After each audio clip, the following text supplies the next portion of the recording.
Live and direct. It's Sway in the morning. Right here on Shade 45. Yeah. Trinidad James, that's the homie right there. And if there was anybody in the world of comedy that I would liken to Trinidad James. That's the Molly reference. Yeah, so because of the Molly reference, it would be Rob Stapleton. And he's here with us today, fresh on Molly, too. Yes, sir.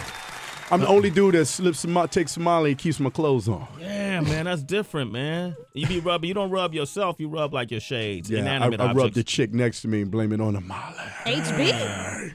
Heather, why you get that face? Like you sitting right next to Rob Stapleton. Right. Rob wasn't talking about me. Mm-hmm. A lot of people don't know me and Heather used to go together back in the day. He's saying that? We released a sex tape that I would keep locked down because I don't want her man to come get me. Damn. So we look at her. She's smiling. She's like, Rob, you still got that? If it's not true, Heather, stop smiling. Mm-hmm. I'm always smiling. Yeah, it must be true. Heather like to do it with one slipper on. Damn, Heather. Y'all don't even know that. Every morning, y'all don't even know that. Left-handed slipper. Where you going with this, Rob? Let's talk about it. You got issues with me? What's up? You still hurt? You need to take care of your kids, Heather. You still hurt? You got responsibilities. He bitter. I got a bitter boo left I in my came here to serve you papers. Damn. Easy. Everybody looking like, is that true? It's true. Heather's a heartbreaker. Heather Pretty B much. broke Rob's heart. Rob Stapleton got his heart broken by Heather B. Yeah, I just thought I'd throw that out there, and people need to know this. Yeah, man, that's the sensitive side of Rob. You don't get a chance to see that. Man. Yeah, exactly. I had to release that. Deal with it. I mean, if you want to talk it out right now, Rob, we can set the tone because you come up here all the time, and Heather acts like there's no history, like this never happened. What about you, man? Bro, tell her how it made you feel. What had happened is I was going to release the tape, but then Ray J and Kim released theirs. Right. And I wasn't happy with the deal that I had on the table. Yeah. And Heather had beat me because people were still beeping each other then. And she had, Rob, please let that go. And I was like, this was playing in the background right here. And then there was a tear in my eye. Damn. And then we just let it go. Yeah, let it go, man. Heather, it's a moment. Now we move forward. Deal with it. Deal with it. Maury. Tracy G, what do you have?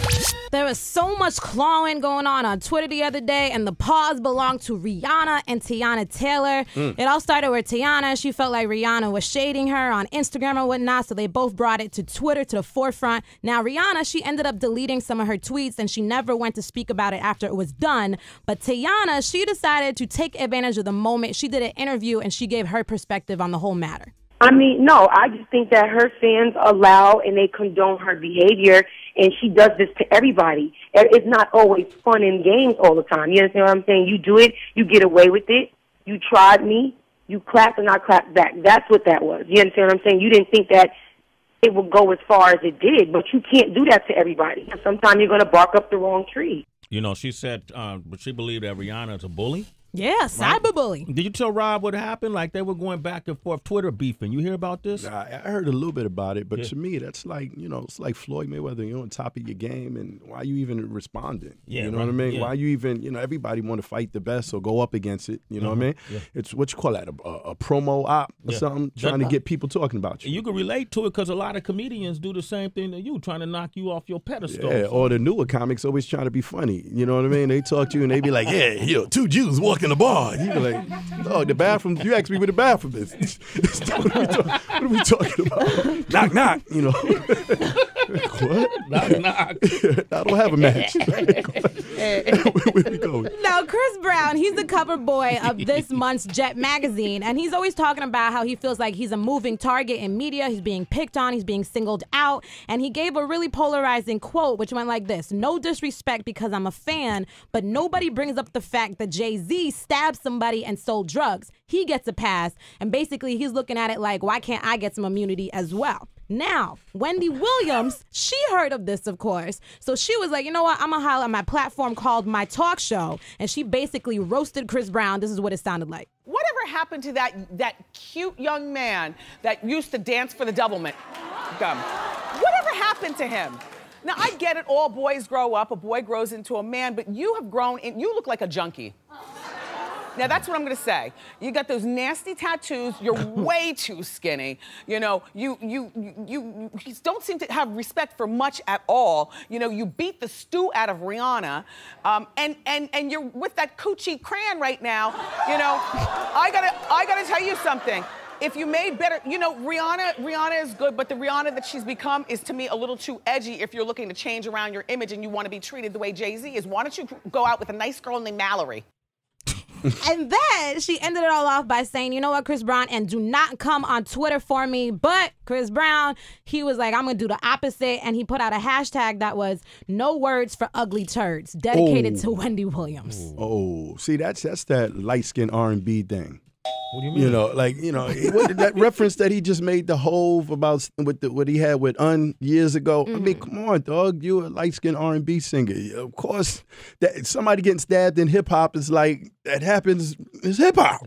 At least he stabbed him. He didn't shoot him. That's an old-school hip-hop reference. Back in the day when we loved somebody, we stabbed them. You know, young dudes are shooting people now, you know. That's a good point right there. I didn't even think of it like that. All right. Rob Stapleton. Interesting rationale. Okay. So that's how I look at it. I know we're all very familiar with this old saying, imitation is the sincerest form of flattery, right? Well, someone related to Lindsay Lohan took it to the highest extreme. This is her estranged half-sister. Her name is Ashley Horn. She's 18 years old. She's never even met Lindsay face-to-face. But for some reason, thought it was a good idea to cough up $25,000 for plastic surgery to get her face to look like her older sisters. And she spoke to In Touch Weekly, and she said, my goal was to look like Lindsay in her good days when she was around 18 to 19 years old. Keep in mind, she wants to launch her own Hollywood career. Then she goes forth to say, I'm hotter than Lindsay. I have no problem saying that, boasting and whatnot. And she says that she doesn't want to forge a relationship with her, but basically she wants to separate herself still, saying that she's a responsible person, but she just wants to look like her. Yeah, that's the bad role models right there. Between Lindsay, Miley Cyrus, and Amanda, I mean, it's hard to embarrass white people. It's hard, you know. They make the credit score go down. You know, you know what I mean. So, I mean, out of all the people she could have picked, she picked Lindsay. Yeah, her sister. Yeah. That's her stepsister, though. Her sister. Half sister. Allegedly. No. No, that's who had that? Who had Absolutely. it? Like the father. The father, yeah. Oh, He was okay. cheating on Dina Lohan, and that's More the love importantly, child. Tracy, where did she get the $25,000 from? That's the hook. Like, where did she get this money from? She's a nobody. She's a half sister of a girl who hasn't worked in some times. Where the hell she get 25 See, that's a grand different from? broke. When white people are broke, they broke is a different broke than black broke. They still have $25,000 around the house. Where did she get it from? It trickled down from the pops who's getting it from Lindsay. I guess you're right. Beneficiary. It's white broke. Thank It's Sway in the morning, only on Shade 45.